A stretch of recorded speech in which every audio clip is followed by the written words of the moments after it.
Hi everyone, কেমন আছেন সবাই? আজকে আমি রান্না করব পুঁই শাক। পুঁই শাকে থাকে ভিটামিন এ এবং ভিটামিন সি, যা ত্বকের রোগ জীবাণু দূর করে। পুঁই শাক চোখের দৃষ্টিশক্তিও ভালো রাখে। চলে যাই মূল রেসিপিতে। প্রথমে আমি পুঁই শাকগুলো ভালো করে কেটে নিচ্ছি। খুব ছোট ছোট না, মিডিয়াম করে কেটে নিতে হবে। পুঁই শাক বেশি ছোট করে কাটা যাবে না, তাহলে পুঁই শাকের গুণগত মান নষ্ট হয়ে যাবে। এই জন্য পুঁই শাক মিডিয়াম করে কাটতে হবে এবং মাঝে মাঝে কিছু খোসাও রেখে দিতে হবে। কমপ্লিট। এখন আমি ভালো করে ওয়াশ করে পানি ঝরিয়ে নিয়েছি। একটা ফ্রাই প্যান দিয়ে দিলাম, কড়াই দিয়ে দিলাম। সেখানে ভালো করে সরিষার তেল দিয়ে গরম করে নিলাম। এখানে আমি পেঁয়াজ পেস্ট, আদা পেস্ট, রসুন পেস্ট দিয়ে ভালো করে ভেজে নিয়ে পরিমাণ মতো লবণ দিয়ে দিচ্ছি। মরিচের গুঁড়ো অ্যাড করলাম,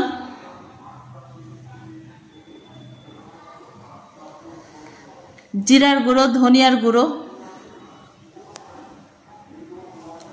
হলুদের গুঁড়ো,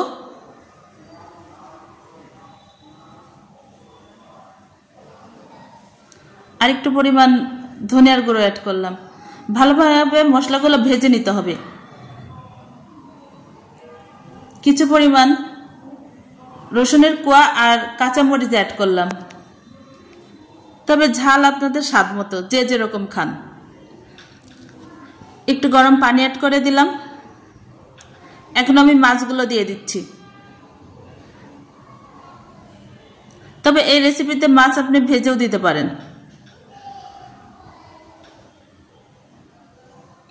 মাছগুলো ভালো করে মশলার সঙ্গে মাখিয়ে নিতে হবে, অর্থাৎ উল্টিয়ে দিতে হবে। এপাশ ওপাশ করে উল্টিয়ে ভালো করে কষিয়ে নিতে হবে।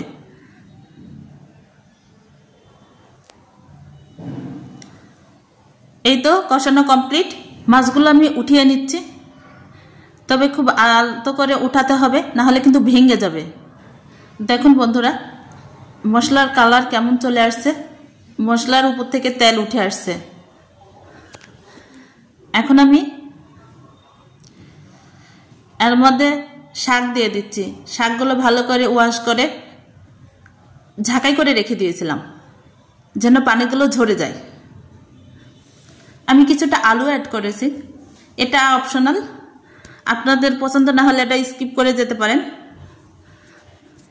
তবে এই রেসিপিতে আলু দিলেও ভালো লাগে।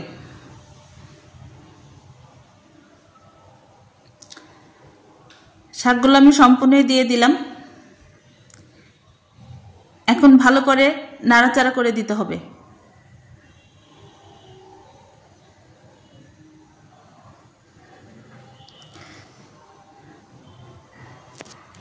শাকগুলো ভালো করে কষাতে হবে। কিছুক্ষণ পরে শাকে থেকে হালকা একটু পানি উঠে আসছে। আমি আরেকটু গরম পানি অ্যাড করে দিলাম। পানির পরিমাণটা দিতে হবে খুবই সামান্য।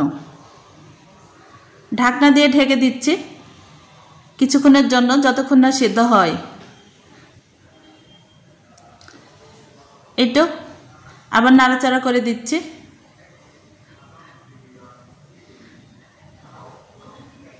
অনেকটা পানি ছেড়ে দিয়েছে।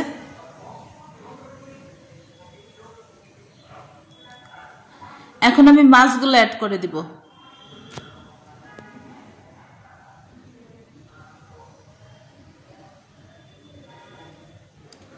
আবারও কিছুক্ষণের জন্য ঢাকনা দিয়ে ঢেকে রেখে দেব। আমার রান্না প্রায় শেষের দিকে।